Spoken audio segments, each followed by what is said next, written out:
Ibrahim alaihissalam memandang bahwasanya penyakit berasal dari dirinya, sedangkan kesembuhan berasal dari Allah satu-satunya. Dan kematian sesungguhnya juga merupakan ajal, ketentuan yang sudah ditetapkan oleh Allah Subhanahu wa taala. Maka oleh karena itu, jamaah yang dimuliakan oleh Allah, untuk hasil yang maksimal dalam menyaksikan video ini dapat menggunakan headset, earphone, atau alat bantu dengar langsung lainnya. Sudah, mari kita saksikan.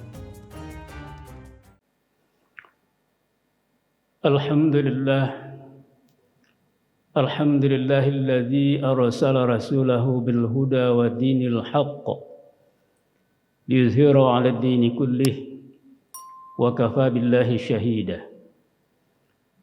Ashhadu an la ilaha illallah wahdahu la syarika lah wa ashhadu anna Muhammadan 'abduhu wa rasuluh sallallahu alaihi wasallam la nabiyya ba'dah. Allahumma fasalli wa sallim wa barik ala nabiyyina Muhammadin wa ala alihi wa sahbihi ajma'in. Amma ba'd, fa ya ibadallah, ittaqullaha haqqa tuqatih wa la tamutunna illa wa antum muslimun. Qala Allah Ta'ala fil Qur'anil Azim wa huwa asdaqul qailin. A'udzu billahi minasy syaithanir rajim. Bismillahirrahmanirrahim. Qad kanat lakum uswatun hasanatun fi Ibrahim walladzina ma'ah ila akhirih. Shadaqallahul azim wa sadaqa rasuluhun nabiyil karim. Hadirin sidang jamaah Jumat yang muliakan Allah Subhanahu wa taala. Pada kesempatan khutbah kali ini, khatib ingin mengajak kita semua, marilah kita sama-sama berusaha untuk menauladani Nabi Ibrahim alaihissalam dalam pandangan hidupnya, cara beragamanya, sehingga kita bisa menjadi muslim yang kafah, muslim yang totalitas dalam penghambaan kepada Allah Subhanahu wa taala. Sunnah Nabi Ibrahim alaihissalam lalu kemudian dilanjutkan oleh Nabi kita Muhammad Rasulullah sallallahu alaihi wasallam. Banyak hal yang bisa kita contoh dari Nabi Ibrahim alaihissalam. Namun dalam kesempatan yang ringkas ini, beberapa hal yang bisa kita gambarkan. Yang pertama adalah bagaimana Ibrahim alaihissalam mampu membedakan antara mana perintah Allah dan mana yang bukan perintah Allah. Mana perintah Allah dan mana perintah hawa nafsu. Dan ini buktikan beliau ketika Allah merintahkan pada beliau untuk menyembelih putra beliau sendiri di dalam mimpi. Pertama memang dia ragu, tetapi kemudian dia menetapkan sikapnya bahwa ini adalah merupakan perintah dari Allah Subhanahu wa taala. Ditambah lagi dengan respon yang positif dari putranya Ismail alaihissalam. Pertanyaannya adalah, mengapa beliau mampu membedakan antara mana perintah Allah dengan mana yang hanya sekedar bisikan hawa nafsu? Ini disebabkan karena beliau sangat dekat pada Allah Subhanahu wa taala. Beliau selalu mendekatkan diri pada Allah Subhanahu wa taala, taqarrub pada Allah Subhanahu wa taala. Sehingga posisinya sedekat dengan orbit Allah. Dan ketika posisinya sangat dekat dengan orbit Allah Subhanahu wa taala, maka dia mampu melihat mana kemauan Allah, mana kehendak Allah Subhanahu wa taala. Dan beliau digelari dengan Khalilullah, orang yang sangat dekat pada Allah Subhanahu wa taala. Maka dalam Al-Quran kita temukan Ini istilahnya adalah Al-Furqan. Orang yang mampu membedakan mana yang hak dan mana yang batil. Mana yang baik dan mana yang buruk. Mana yang benar dan mana yang salah. Dan itu disebabkan karena ketakwaan seseorang pada Allah Subhanahu wa taala. Al-Quran mengatakan, ya ayyuhalladzina amanu in tattaqullah yaj'al lakum furqana ila akhirih. Wahai orang-orang yang beriman, sekiranya kalian bertakwa pada Allah Subhanahu wa taala, niscaya Allah akan menganugerahkan Al-Furqan, kemampuan untuk membedakan mana yang hak dan mana yang batil. Itulah yang diajarkan Ibrahim alaihissalam kepada kita. Hadirin sidang jamaah Jumat yang berbahagia. Lalu kemudian yang kedua, yang perlu kita teladani Nabi Ibrahim alaihissalam juga adalah bahwa beliau selalu hidup dengan logika syariah. Apa itu logika syariah? Logika syariah adalah cara berpikir yang menempatkan perintah Allah di atas segala-galanya. Bahkan di atas dari kepentingan-kepentingan pribadi. Dan demi logika syariah, Ibrahim rela mengorbankan segala-galanya. Mengorbankan keluarganya, anaknya, bahkan dirinya sendiri. Dan ini beliau buktikan ketika beliau sudah menetapkan sikapnya untuk menyembelih putranya. Mengeksekusi putranya di Jabal Qurban. Lalu kemudian tengah perjalanan, syaitan menggoda mereka dengan narasi yang seolah logis, rasional, bahkan berorientasi kepada hak asasi manusia. Syaitan mengatakan, wahai Ibrahim, alangkah teganya kamu membunuh putra kandungmu sendiri, yang kelahirannya kamu tunggu berpuluh-puluh tahun, lalu kemudian harus bersimbah darah di pangkun tanganmu sendiri. Ini bukan perintah Allah, wahai Ibrahim. Mustahil. Ini perintah Allah Subhanahu wa taala. Sepertinya logis, rasional, bahkan berorientasi pada hak asasi manusia. Tetapi Ibrahim alaihissalam ketika itu tidak lagi menggunakan logika biasa, apalagi logika syaitaniyah. Ibrahim ketika itu menggunakan apa yang disebut dengan logika syariah. Dia menempatkan perintah Allah di atas dari segala-galanya. Dia tidak peduli dengan hak asasi manusia, tetapi dia meletakkan hak asasi Allah di atas dari segala-galanya. Maka ketika Nabi Ibrahim menggunakan logika syariah, di sanalah Allah memberikan pertolongan, dan lalu kemudian wa fadainahu bizibin hazim. Allah mengganti sembelihan itu dengan domba yang sangat besar. Inilah sesungguhnya menjadi cikal bakal bagi korban yang kita laksanakan beberapa hari yang lalu. Hadirin sidang jamaah Jumat yang berbahagia. Lalu kemudian pelajaran yang ketiga yang bisa kita dapatkan dari Nabi Ibrahim alaihissalam ialah bagaimana beliau memandang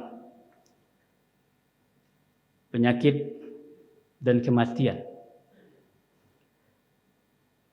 Ketika beliau merespon dan menegaskan sikapnya terhadap yang menyembah berhala, termasuk ayah kandungnya sendiri, maka beliau mengatakan, fa innahum aduwwun li illa rabbal alamin. Sesungguhnya semua sesembahan-sesembahan itu, berhala dan patung itu adalah musuhku, kecuali Rabbal Alamin, Tuhan semesta alam. Lalu beliau merinci, apa sesungguhnya Tuhan semesta alam itu? Siapa? Dialah yang menciptakanku, dan dia pula yang memberi petunjuk padaku.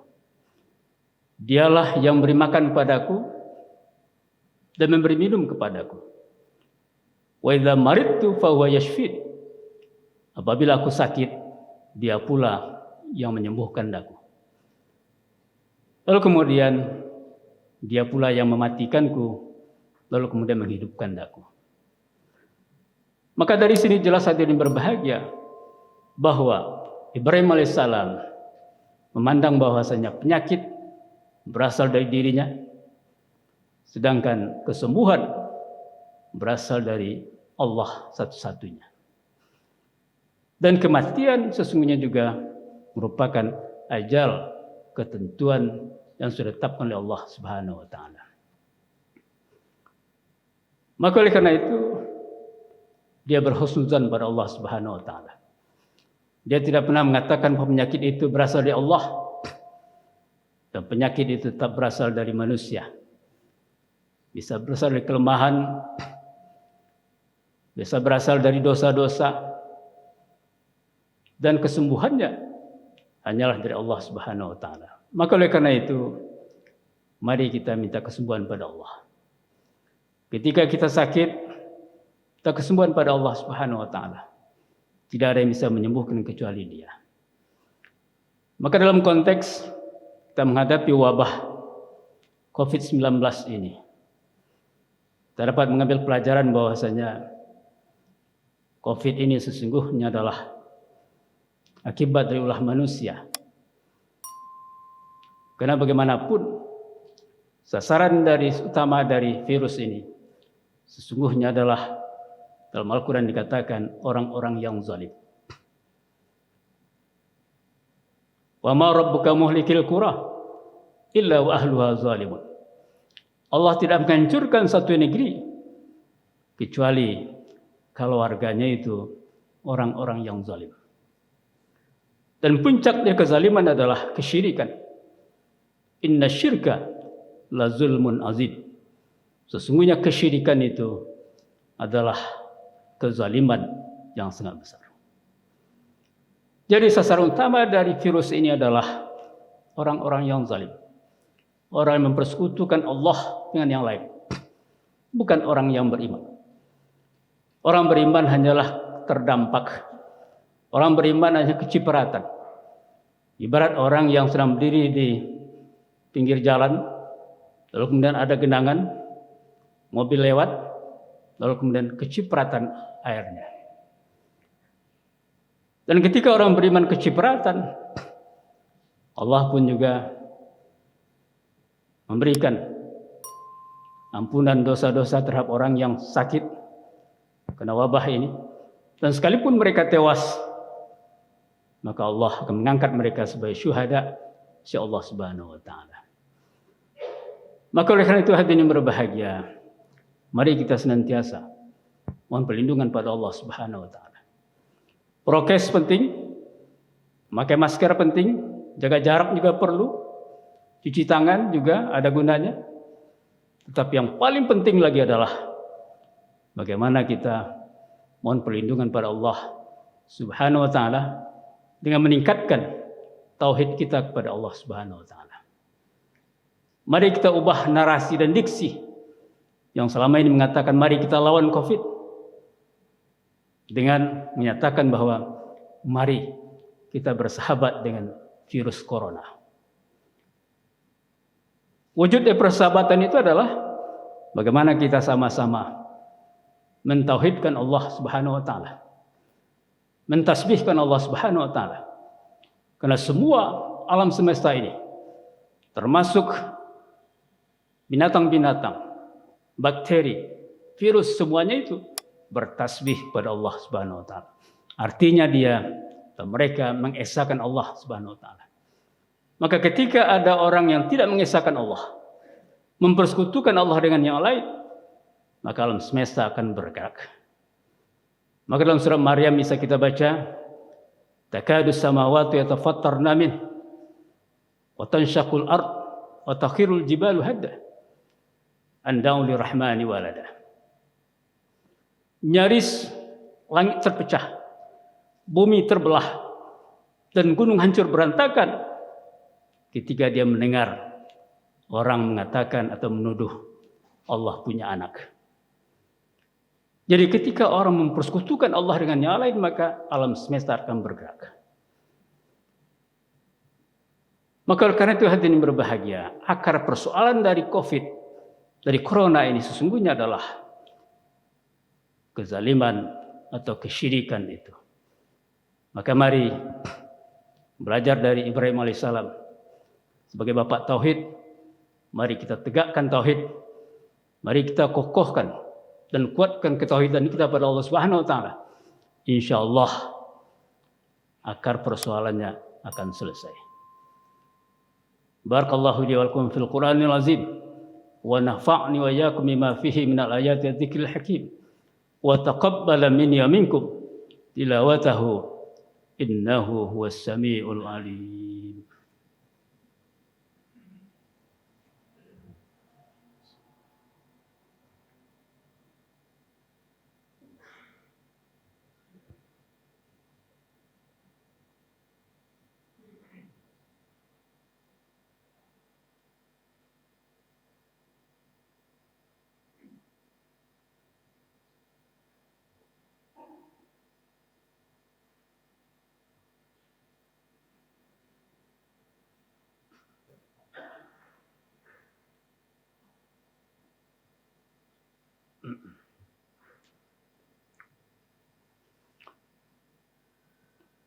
Alhamdulillah nahmaduhu wa nasta'inuhu wa nastaghfiruh wa na'udzu billahi min shururi anfusina min sayyiati a'malina. May yahdihillahu fala mudilla lahu wa may yudlil fala hadiya lahu. Asyhadu an la ilaha illallah wahdahu la syarika lahu wa asyhadu anna Muhammadan 'abduhu wa rasuluh sallallahu alaihi wasallam la nabiyya ba'dah. Allahumma fasalli wa sallim wa barik ala nabiyyina Muhammadin wa ala alihi wa sahbihi ajma'in, amma ba'd. Fa ya ibadallah ittaqullaha haqqa tuqatih wa la tamutunna illa wa antum muslimun. Inna Allaha wa malaikatahu yusalluna 'alan nabi ya ayyuhalladzina amanu sallu 'alaihi wa sallimu taslima. Allahumma ighfir lil muslimina wal muslimat wal mu'minina wal mu'minat al ahya'i minhum wal amwat innaka sami'un qaribun mujibud da'wat wa yaqadiyal hajat. Rabbana zalamna anfusana wa illam taghfir lana wa tarhamna lanakunanna minal khasirin. Rabbana la tuzigh qulubana ba'da idh hadaytana wa hab lana min ladunka rahmah إنك أنت الوهاب. ربنا هب لنا من أزواجنا وذرياتنا قرة أعين واجعلنا للمتقين إماما. ربنا آتنا في الدنيا حسنة وفي الآخرة حسنة وقنا عذاب النار. عباد الله إن الله يأمر بالعدل والإحسان وإيتاء ذي القربى وينهى عن الفحشاء والمنكر والبغي يعظكم لعلكم تذكرون. فاذكروا الله العظيم يذكركم واشكروه على نعمه يزدكم واسألوه من فضله يعطكم ولذكر الله أكبر.